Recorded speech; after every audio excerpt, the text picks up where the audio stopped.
Selamat tengah malam kepada para pendengar Ria 897 FM. Terima kasih kerana bersama dengan saya Casey dalam Misteri Jam 12.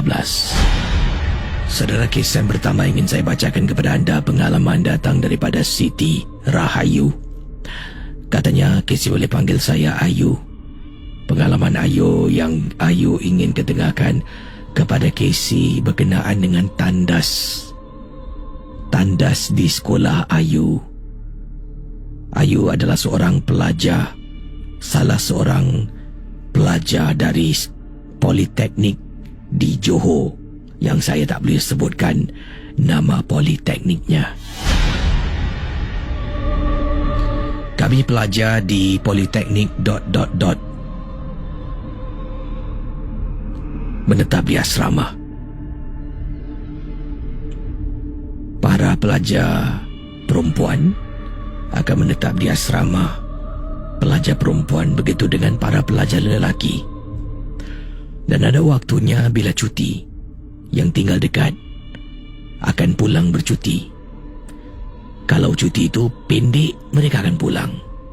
Tapi yang tinggal jauh, kalau cuti itu pendek, kita tak akan pulang sebab tidak ada masa untuk berjalan jauh kemudian kena patah balik. Lazimnya kita akan habiskan projek-projek sekolah bila ada cuti yang singkat. Ni nak bercakap tentang tandas di Politeknik, salah sebuah politeknik di Johor. Kalau Casey tanya para pelajar dekat sana, mereka tahu tentang tandas ni. Banyak kisah yang dikongsi oleh rakan-rakan sepoliteknik. Antaranya saya pernah terkena, Casey. Saya nampak kawan saya masuk dalam tandas dari jauh. Dari jauh saya nampak kawan masuk dalam tandas. Jadi saya berjalan, saya tahu tu siapa. Saya masuk lebih kurang dalam seminit kemudian gitulah.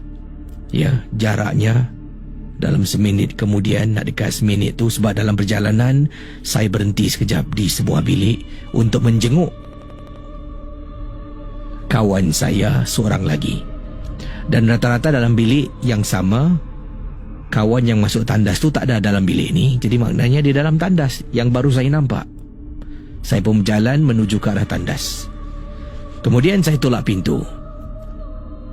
"Iwan," katanya.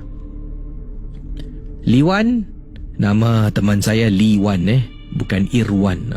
Jangan pula awak ingatkan lelaki masuk tandas perempuan. Namanya Liwan. Liwan, Liwan. Aku nampak kau masuk tadi. Kemudian Liwan ketawa. Tahu pun ketawa. Saya pun terus, Casey, masuk salah sebuah kubikel, tutup pintu. Saya lepaskan hajat saya, hajat kecil. Habis saya basuh tangan, saya keluar. Basuh tangan ni masih lagi memandang tangan saya. Saya tadi Liwan tak keluar-keluar. Liwan, lama dah kau buang air besar apa? Lama kat dalam. Saya tanya pada Liwan. Liwan masih berada di dalam, masih tidak keluar dari tandas. Kemudian saya tengok pintu tandas yang mana Liwan dekat dalam ni tertutup lah, maknanya dia masih di dalam. Saya pun ambil air dekat tangan, saya tadah sedikit air dekat tangan. Saya simba dekat dalam tandas tu. Tuang air, tekankan. Saya simba. 2 kali saya buat, Liwan langsung tak marah. Tak marah apa? Liwan, saya nampak pintu tandas tu tak tutup, Casey. Butang tu masih hijau. Saya tolak sikit, tolak lagi sikit, tolak lagi lebih sikit. Tak ada orang yang tahan pintu, tak ada orang yang kunci. Saya tolak sampai habis, dekat dalam tandas tu tak ada orang. Takkan Liwan keluar tak beritahu aku? Casey, saya berjalan menuju ke arah pintu. Tangan dah tarik nak buka pintu. Tiba-tiba saya dengar. Saya dengar Suara yang sama yang tertawa awal tadi bila saya masuk, suara yang sama tertawa bila saya nak keluar dari tandas. Misteri Jam 12. Kisah-kisah yang anda dengar dalam rancangan nombor 1 radio Misteri Jam 12 hanyalah sekadar satu hiburan sahaja. Jangan mudah percaya, jangan terikut-ikut dengan apa yang dikedengarkan. Yang pasti, rancangan Misteri Jam 12 hanya sekadar hiburan. Dan itu kisah yang dikongsi oleh teman kita Ayu namanya, berkenaan dengan tandas. Dan Ayu ada kirim kisah yang sama, 2 kisah yang berbeza. Itu yang dialami oleh Ayu. Satu lagi kata Ayu, pengalaman saya terkena gangguan. Satu lagi, seorang kawan di Politeknik masuk dalam tandas, tak tahu apa berlaku, tak nak keluar tandas KC.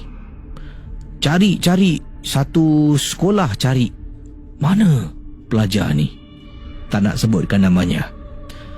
Rupa-rupanya dalam tandas KC, dalam tandas. Dan bila disuruh keluar, tak nak keluar. Duduk dalam tandas, kemudian tengok cermin, kemudian jalan ke hulu ke hilir, kemudian duduk dekat ujung. Panggil dia keluar. Ini saya guna nama samaran mungkin macam dia panggil, Liza, jom keluar. Liza, jom keluar. Liza tak indahkan.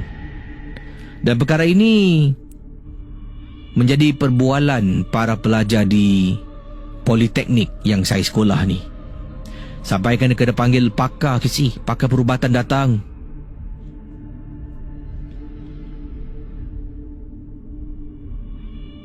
Pakar perubatan datang untuk cuba memanggil Liza ni keluar. Bukan nama sebenar, Liza saya yang letakkan namanya. Tapi Liza tak bergerak. Sampaikan pakar perubatan ni melaungkan azan, tapi bukan dalam tandas lah.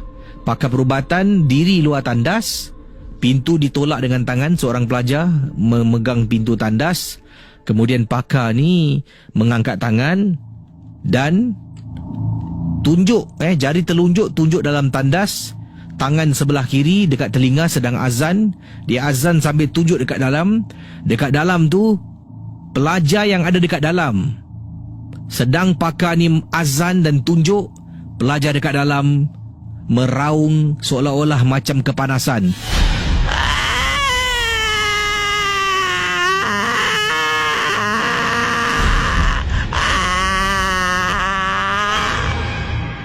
Bayangkan. Akhirnya dekat dalam tandas Liza pingsan. 3 orang pelajar masuk dalam, cuba bawa Liza keluar dari tandas. Akhirnya dapat. Persoalannya, apa yang berlaku dekat dalam tandas? Sekarang ni tandas yang saya ceritakan di Politeknik sekolah saya ni, tandas ni masih boleh digunakan. Tapi ramai pelajar dah tahu dah. Siapa yang tahu akan elak daripada menggunakan tandas sekolah Politeknik di Johor yang berhantu. Misteri Jam 12. Kisah-kisah yang anda dengar dalam rancangan nombor 1 radio Misteri Jam 12 hanyalah sekadar satu hiburan sahaja. Jangan mudah percaya, jangan terikut-ikut dengan apa yang dikedengarkan.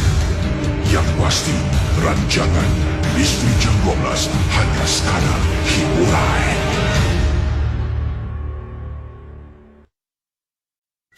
Baik, yang lain boleh cuba tembus bilik siaran di 669-11897. Yang ini kiriman daripada seorang pengirim kita. Ya, ini adalah pengirim bernama Tuan Haji Ismail. Katanya beliau adalah seorang pakar perubatan yang mempunyai pengalaman bertahun-tahun merawat orang yang lazimnya beliau ni dipanggil ke membantu mereka yang kena kerasukan, ya, baik lelaki ataupun perempuan. Dan ini dia nak kongsi sama dengan seorang pendengar. Anda pendengar, katanya di sini Tuan Haji Ismail, saya nak berkongsi satu peristiwa. 2 orang sahabat tinggal dekat blok yang sama, balik lalu jalan yang sama, tapi satu tinggal tingkat 8, seorang lagi tinggal tingkat 9, ya. Mereka kawan baik sejak dari sekolah rendah sampailah menengah dan sampailah mereka melanjutkan pelajaran ke politeknik.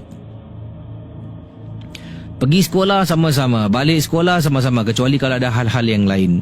Saya nak berikan gambaran sedikit, Casey, kata Tuan Haji Ismail. Ada kalanya mereka keluar sama-sama balik lewat malam sebab tak takut, ya, ada antara satu sama lain. Satu tingkat 8, satu tingkat 9, ya. Jadi bila balik itu keluar dari lift, balik rumah masing-masing. Berjalan depan blok, berjalan dekat taman, sama-sama, Casey.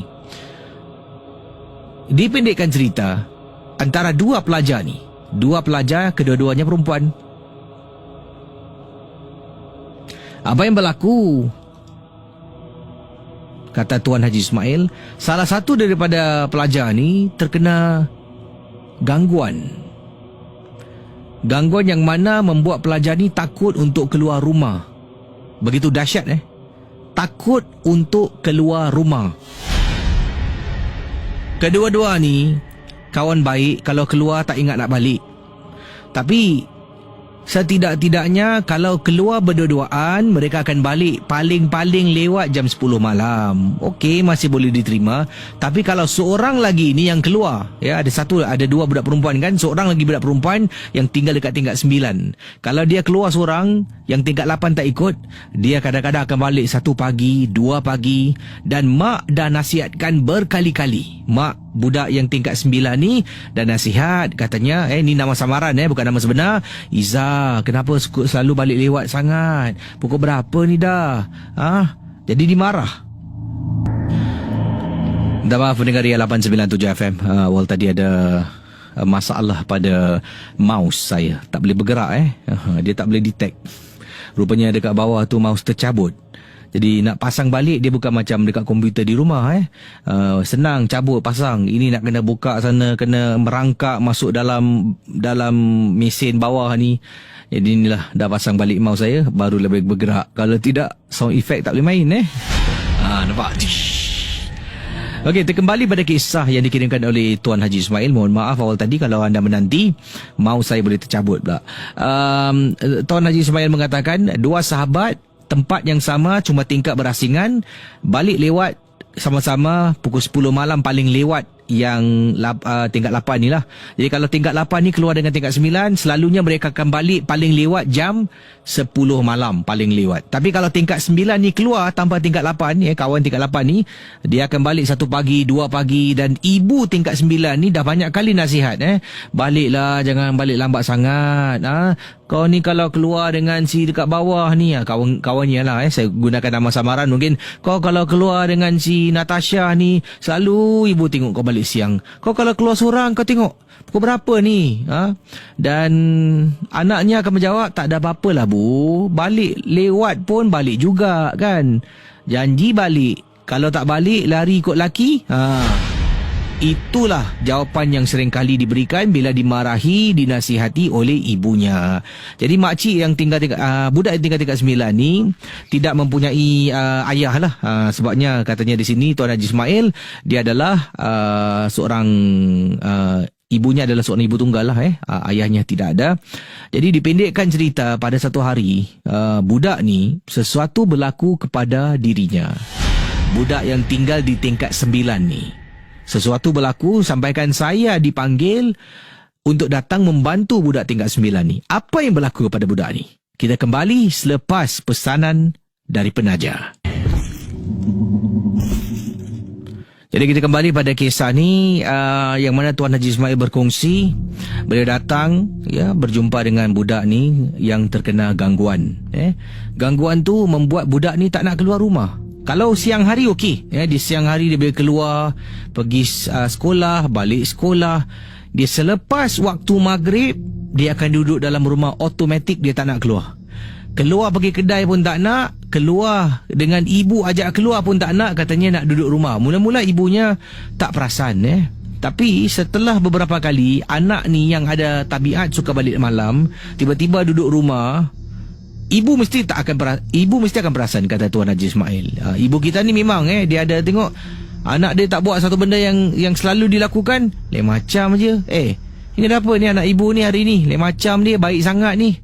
Jadi itu yang berlaku kepada pelajar yang tingkat 9 ni, bernama Izzah, bukan nama sebenar. Jadi Izzah ni tak nak keluar dan akhirnya ibunya dapat kesan. Ibunya bertanya pada Izzah, Izzah kenapa ni? Tak nak ibu, tak nak keluar duduk rumah, tak nak. Akhirnya ibu Izzah berjumpa dengan ibu kawannya yang tingkat 9 lah, tingkat 8 ni, minta bantuan tentang Izzah yang tak nak keluar. Dan ibunya pun tahu sebenarnya, yang tingkat 8 ni tahu sebab anaknya ajak keluar beberapa kali, tak nak keluar pada waktu malam. Dan akhirnya ibu tingkat 8 ni menghubungi Tuan Haji Ismail, yang mana Tuan Haji Ismail berjumpa dengan Izzah di rumah tingkat 9. Dipendekkan cerita, kata Tuan Haji Ismail, rupa-rupanya budak ni bila balik, dia jalan depan pokok tau. Pokok ni adalah pokok yang rindang dan besar. Jadi bila budak ni balik, kalau dengan kawan dia balik 2 orang, dekat pokok ni ada penunggunya. Penunggu tu tengok 2 orang, tak rasa takut. Dia jalan terus dan pulang ke rumah. Balik malam 2 orang, tak ada gangguan apa-apa berlaku.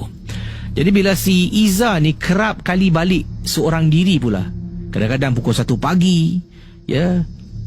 Jadi benda ni penunggu dia tengok, dia ni selalu balik pagi macam ni. Sampaikan sesuatu berlaku, benda ni ganggu dia ke ikut dia, yang Tuan Haji Ismail saya tak pasti katanya, membuat budak ni takut nak keluar rumah. Dan akhirnya bila tanya, kata tak ada apa-apa. Bila saya tanya sekali lagi cara dengan baik, saya kata, saya ni datang sini nak tolong awak. Kalau awak tak nak tolong diri awak, dengan memberitahu saya apa berlaku, susahlah saya nak ubatkan awak. Akhirnya dia cakap, bila dia balik malam pada satu malam tu, dia sedang berjalan dan menuju ke arah lift lobby. Dekat belakang dia dengar bunyi orang seret kaki. Seret kaki Saya berjalan, dengar seret kaki. Saya berhenti, dia berhenti. Jalan lagi, dengar seret kaki. Toleh belakang tak ada orang.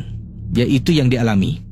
Kemudian si Izzah ni pula katanya, saya pun cakap, kau fikir aku takut kau Aku tak takut lah. Aku tak takut kau.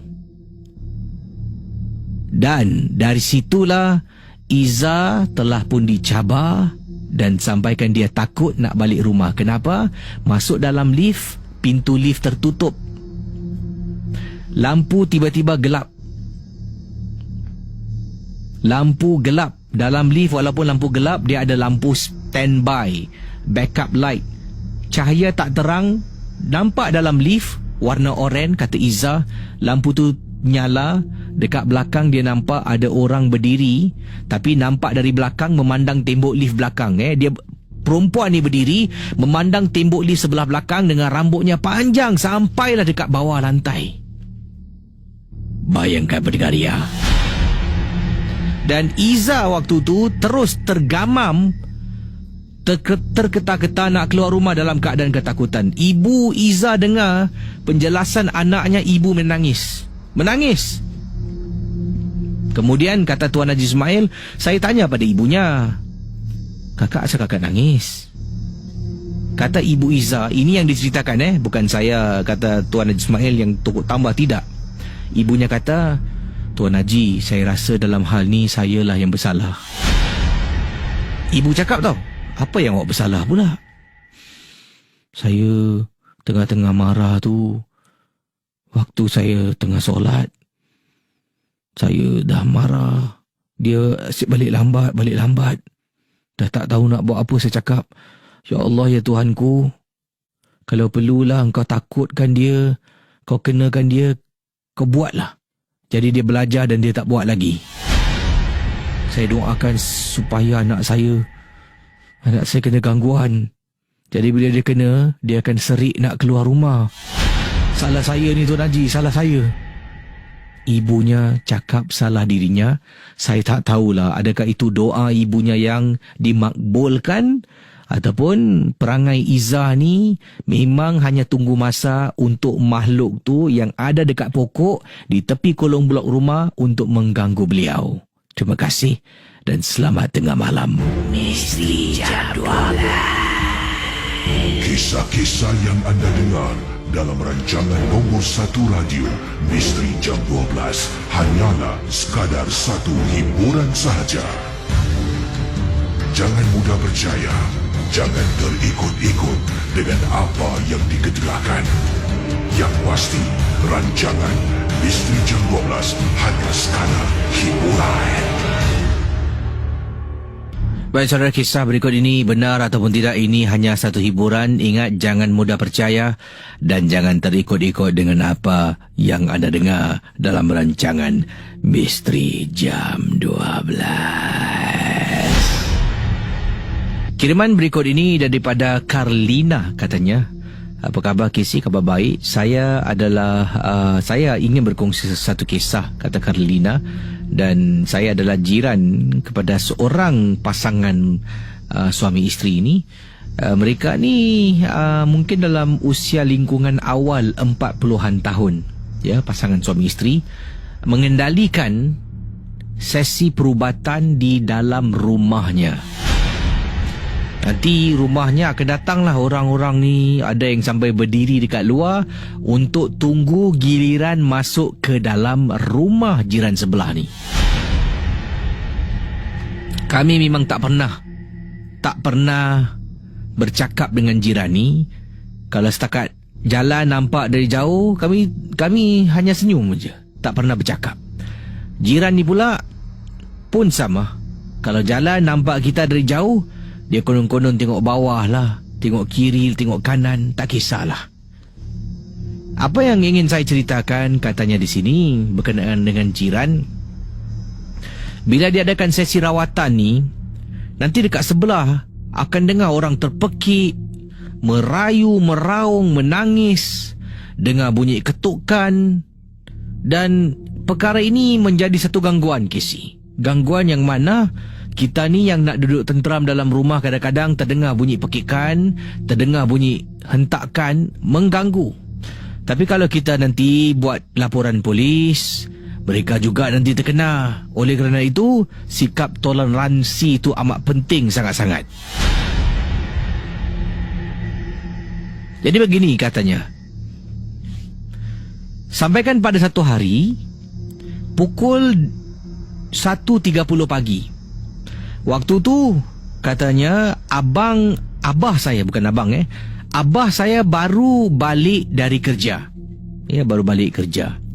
Abah masuk dalam rumah 1 lebih pagi. Abah masuk dalam rumah, saya dekat atas katil tengah main handphone. Abah cakap, tengok saya, tak tidur pukul berapa ni? Saya memang keesokan hari itu tidak bertugas, jadi sibuk bermain handphone. Saya pun bangun dari katil, saya salam abah saya. Bah. Kemudian abah pun masuk ke dapur nak makan. Dia makan, dia letak pinggan, dia panggil saya. Ibu tengah tidur lah. Kata abah saya ni kalau nak makan, dia akan kejutkan ibu saya. Dia mesti nak ada orang duduk depan dia, temankan dia makan. Itu tabiat dia. Oleh kerana waktu tu saya tak tidur, ibu saya dah tidur, dia tak nak ganggu ibu lah tengah tidur. Kalau saya tidur, dia akan kejutkan ibu. Tapi oleh kerana saya belum tidur, dia panggil. Ya, dia panggil saya, kata, duduk sini teman abah makan jap. Saya pun duduk dengan abah saya, kita bercakap, tiba-tiba abah masuk topik. Orang sebelah ni tak habis berubat. Kesian kat luar tu masih ada orang? Makcik. Ya Allah. Dari pukul berapa dia tunggu tu? Kesian makcik tu. Okey, abah kejap. Saya pun pergi dapur, ambil air kotak, Casey. Air kotak. Cakap, abah kejap buka pintu nak kasih makcik ni lah. Buka pintu tengok dekat luar, makcik tu dah tak ada. Jadi saya kata, abah dah tak ada lah. Barangkali dah masuk lah agaknya. Tak apalah. Saya pun duduk balik minum air, dipendekkan cerita. Abah saya dah habis makan, abah saya dah cuci pinggan, dah cuci tangan. Kemudian abah kata, kau tidur dululah, abah nak keluar sekejap isap rokok. Bila abah saya keluar dari rumah dekat koridor nak isap rokok, abah saya ternampak makcik yang sama masih berdiri depan pintu rumah jiran sebelah. Anda bayangkan. Jadi saya terkejut lah. Saya terperanjat ni, apa dah jadi ni? Apa dah jadi ni? Dan abah masuk dalam, abah nak tengok confirm. Abah panggil saya, abah kata, tengok kat luar makcik tu ada lagi tak? Keluar sekejap, abah tanya saya. Saya masuk balik, tak ada bah. Abah keluar, abah jenguk, ada dekat luar. Ini bermakna dekat luar tu bukan orang. Misteri Jam 12. Kisah-kisah yang anda dengar dalam rancangan nombor 1 radio Misteri Jam 12 hanyalah sekadar satu hiburan sahaja. Jangan mudah percaya, jangan terikut-ikut dengan apa yang diketegakkan. Yang pasti, rancangan Misteri Jam 12 hanya sekadar hiburan. Misteri Jam 12, Ria 897. Terima kasih pada anda yang sedang bersama dengan kami. Dan tadi dari Ariana Grande, No Tears Left to Cry. Dan sebelum tu Yazri dari Merah dengan lagunya Misteri Jam 12. Siapa takut jangan dengar. Saya terima tadi ada panggilan daripada seorang pendengar yang berkongsi kisah awal tadi dan katanya baru kejadian ini berlaku pada 2 hari lepas, kejadian yang menyeramkan beliau. Tak nak on air, okey, bila awak telefon saya waktu lagu berkumandang, awak bercerita, saya okey boleh dengar, no problem lah. Tapi jangan panjang sangat lah saya pun nak kena buat kerja-kerja lain Tapi saya tetap mendengar. Tadi terima kasih kepada Erwin yang berkongsi pengalamannya 2 hari lepas. Anak perempuan beliau berusia 5 tahun, yang mana beliau sejak minggu lalu tinggal bersama dengan anak perempuan berusia 5 tahun ni. Isterinya tidak ada di Singapura lah, bertugas di luar negara selama lebih kurang 2 minggu. Jadi dua hari lepas tu, kata Erwin yang ceritakan pada saya melalui panggilan awal tadi, katanya anak perempuan saya tiba-tiba terbangun dan saya cari anak saya yang sepatutnya tidur satu katil dengan saya, tiba-tiba hilang. Saya pun panggil lah, Norin, kata Erwin kata Norin. Saya keluar dari bilik, saya ternampak anak saya dekat dapur. Ya, dekat dapur, betul-betul dekat bawah tingkat dapur. Sebab anak saya pendek, tingkat dapur tu tinggi kan. Di bawah tingkat dapur tu tengah berdiri. Kemudian saya panggil, Norin, hey. Saya dengar dia kata Mama, saya dengar dia kata Mama. Buat apa tu? Saya terdengar dia kata Mama. Mama tu ibunya lah. Tapi tidak, Casey. Semakin saya dekat dengan anak yang tengah berdiri dekat tingkap, saya tanya dia, buat apa kat sini? What are you doing here? Tidur, sleeping time. Itu adalah kali pertama saya nampak anak saya berkelakuan sedemikian, Casey. Sebelum ni mungkin berlaku, saya tak pasti, saya tak perasan. Mungkin yang memahami situasi anak adalah isteri saya. Oleh kerana saya pertama kali harus menjaga anak tidur pada waktu malam, selalunya kalau terbangun ni isteri lah. Kemungkinan ni pertama kali saya ternampak. Dari jauh saya tanya, Norin, buat apa tu? Saya dengar dia kata Mama. Sampai dekat tingkap, alangkah terperanjatnya, Casey. Saya pegang dia, saya kata, Norin, tengok ayah. Dia tengok saya, kemudian dia kelip mata beberapa kali. Buat apa kat sini? Rupa-rupanya dia tak cakap Mama, Casey. Dia cakap Normah.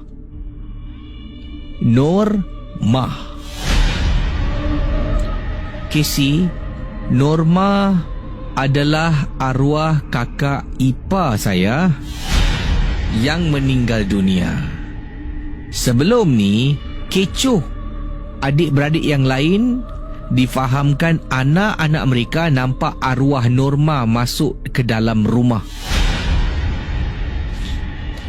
Anak saya pula kena, dia berdiri dekat tingkap, saya dah datang dekat, ingatkan dia cakap mama. Baru saya nak jelaskan, mama kan kerja. Nurin, Norma. Sambil ditunjuk dekat tingkap, pada waktu itu meremang bulu roma saya. Saya terus tinggalkan Casey, saya angkat anak saya dokong. Sambil saya berjalan, bulu roma saya meremang Casey. Paling dahsyat yang pernah saya rasakan. Tengah jalan nak masuk bilik, sambil tu saya berselawat Casey.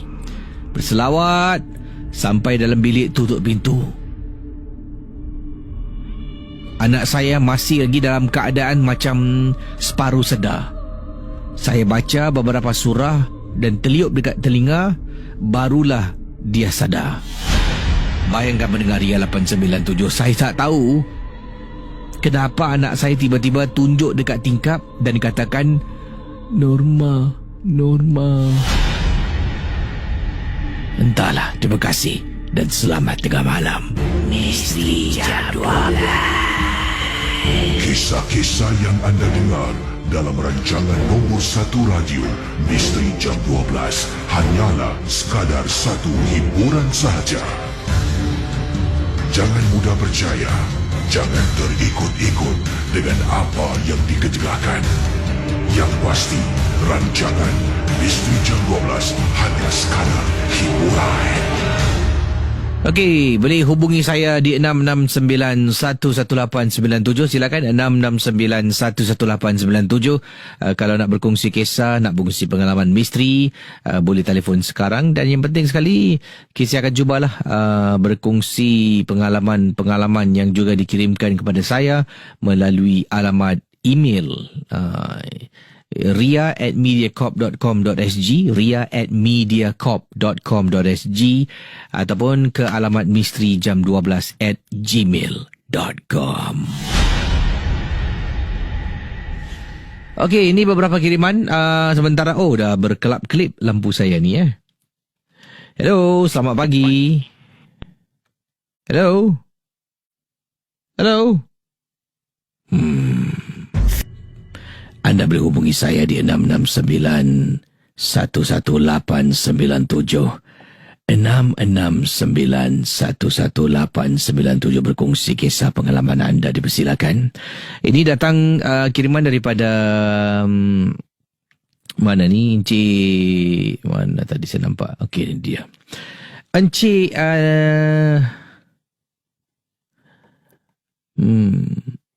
okey, pengirim kita yang bernama Encik Razif. Assalamualaikum, Waalaikumsalam. Suka sangat dengan MJ12. Tak tahu kenapa sekarang ni dah tersampuk mendengar MJ12. Oh, tersampuk Jangan cakap macam tu nanti betul-betul kena sampuk. Macam mana? Katanya saya dahulu paling awal tidurlah dalam keluarga. Kadang-kadang pukul 9 lebih malam dah tidur. Sejak saya mendengar rancangan MJ12 ni, sayalah yang paling lambat tidur. Anyway, Casey terus sampaikan kisah-kisah seram.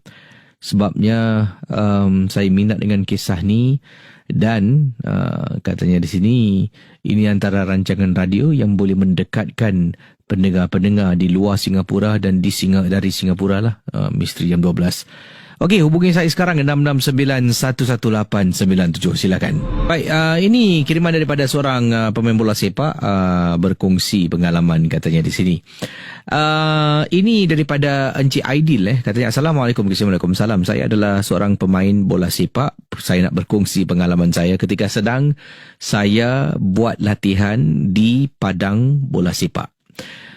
Kita satu pasukan sedang berlatih dan apa yang berlaku ni, saya ternampak ada seorang perempuan tepat kita berlatih ni. Kalau ahli keluarga nak datang tu bolehlah dibenarkan, tapi ada waktu-waktu yang dibenarkan, ada yang tidak. Ini juga untuk memberi tumpuan kepada para pemain ni, untuk beri 100% tumpuan kepada sesi latihan dan pemikiran minda ni tidaklah menyeleweng tengok isteri ke, tengok anak ke, jadi ia akan mengganggu latihan. Jadi ada waktu-waktunya memang training day, dia kata family allowed, kita boleh bawa nanti akan bawa lah, ada bawa tunang lah, girlfriend, bawa isteri, bawa anak. Jadi mereka akan duduk dekat kawasan spectator ataupun penonton bola sepak ni lah. Dan waktu tu tidak ada waktu kita berlatih ketika kejadian, kata Aidil ni, ketika kejadian yang menakutkan ini berlaku. Pada waktu malam di salah sebuah stadium, tak nak sebutkan nama stadiumnya lah. Tidak ada orang dibenarkan masuk ketika kami berlatih, sebab kami sedang buat latihan bukan saja untuk liga, untuk satu piala bola sepak yang sedang akan berlangsung. Jadi memang tidak dibenarkan ahli keluarga, tak boleh datang, tak boleh tengok. Tapi saya ternampak dekat kawasan tempat duduk penonton, ada seorang perempuan tengah duduk tengok kita bermain bola sepak. Dan pada waktu itu saya macam tertanya, tu girlfriend siapa tu? Kan tak boleh bawa tunang ke? Saya tak kenal, jadi saya pun tak naklah tuduh sembarangan. Lalu saya tertanya-tanya kepada teammate yang lain, kenal tak orang yang tengah duduk dekat grandstand? Siapa yang kasih dia masuk? Kenapa dia boleh masuk? Apa keistimewaan dia boleh masuk, sedangkan ada yang nak bawa family, nak bawa isteri, tidak dibenarkan sebab ini adalah training day tanpa keluarga boleh menonton, katanya Aidil. Dan akhirnya perempuan tu duduk di situ. Saya pun tak naklah jadi the bad one yang akan mengutarakan perkara ini kepada ketua jurulatih yang sedang melatih kita. Saya boleh pergi kata, coach, siapa tu dekat atas? Kata tak boleh bawa family apa. Habis tu siapa? I can be the bad one, kata Aidil. But saya tahu mungkin ini situasi yang lain, maybe diberi peluang. Saya pun buat bodoh lah. Dah habis berlatih, semua dah jalan, saya pun dekat tepi tengah angkat barang-barang saya nak masuk ke dalam changing room ni, nak tukar baju, nak mandi, tukar baju, nak balik. Jalan, perempuan tu masih tengah duduk, Casey. Masih tengah duduk. Saya rasa pelik tu, ni siapa ni? So after tukar baju semua, saya keluar, saya nak tengok siapakah antara kawan-kawan saya ni yang akan menghampiri perempuan yang tengah duduk dekat kawasan penonton, spectator seat. So saya dah siap, cepat saya keluar, saya berdiri dekat tepi, konon-konon sibuk lah, kata Aidil, main handphone. Saya nak tengok, sampaikan saya rasa saya diri dekat situ dah hampir 1 jam. Kebanyakan kawan-kawan training saya semua dah pulang. Kebanyakan dah pulang. Saya sekarang ni tengah berdiri tertanya, siapa ni perempuan ni? Pendengar Ria 897. Akhirnya saya pun buat bodoh, saya tinggalkan stadium dan saya balik pulang ke rumah. Keesokan harinya, katanya di sini dan keesokan harinya saya bertanya anggota teman-teman saya melalui WhatsApp chat group, semalam ada sesiapa tak bawa girl tengok kita tengah training? Lepas tu satu persatu masuk, you also saw. Kau pun nampak apa? You also saw it. Semua orang nampak, tapi tak ada orang tahu perempuan tu ataupun benda tu macam mana boleh tengah duduk dekat situ. Misteri Jam 12. Kisah-kisah yang anda dengar dalam rancangan nombor 1 radio Misteri Jam 12 hanyalah sekadar satu hiburan sahaja. Jangan mudah percaya, jangan terikut-ikut dengan apa yang dikedegakan. Yang pasti, rancangan Misteri Jam 12 hanya sekadar hiburan. Baik, saya nak bacakan kisah berikut ini datang daripada seorang pekerja. Beliau ni katanya, saya bekerja di salah sebuah kilang. Ini kisah berlaku di Malaysia. Lebih tepat lagi, pengalaman ini berlaku di salah sebuah kilang di Selangor.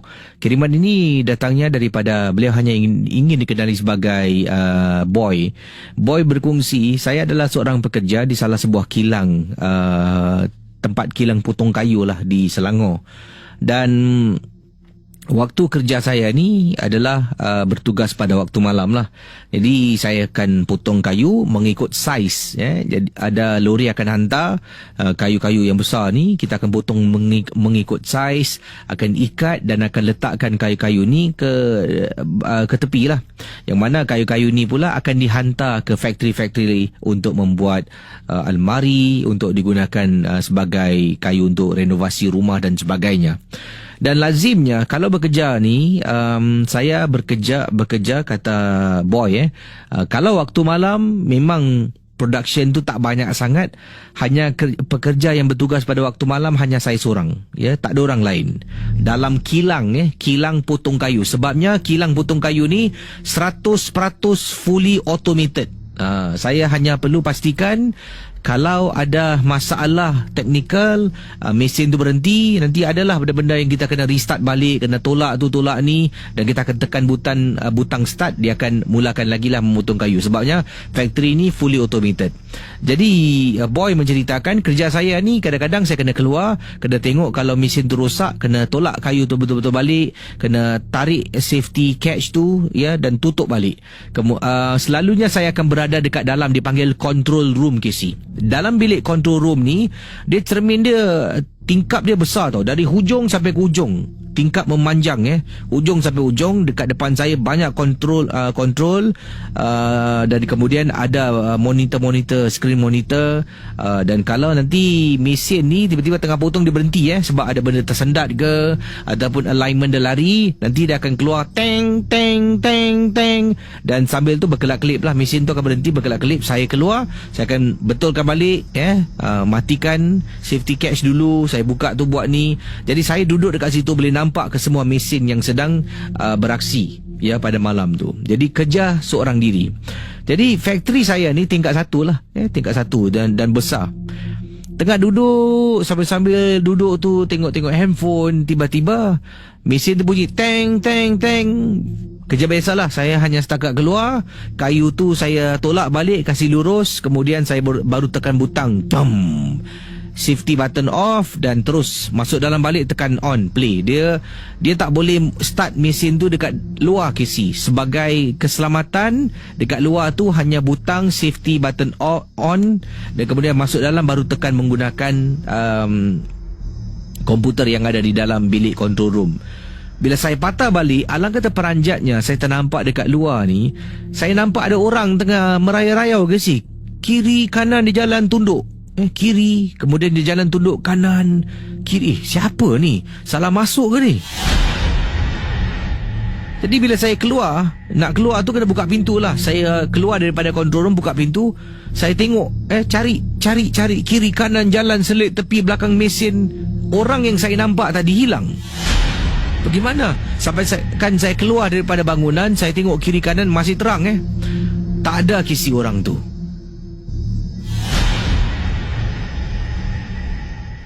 Saya masuk balik duduk, terus meremang, Casey. Meremang macam ada sesuatu yang tak kena, tapi nasib baiklah, katanya pada malam tu saya mampu bertahan. Terima kasih dan selamat tengah malam. Misteri Jam 12. Kisah-kisah yang anda dengar dalam rancangan nombor 1 radio Misteri Jam 12 hanyalah sekadar satu hiburan sahaja. Jangan mudah percaya, jangan terikut-ikut dengan apa yang dikedegakan. Yang pasti, rancangan Misteri Jam 12 hanya sekadar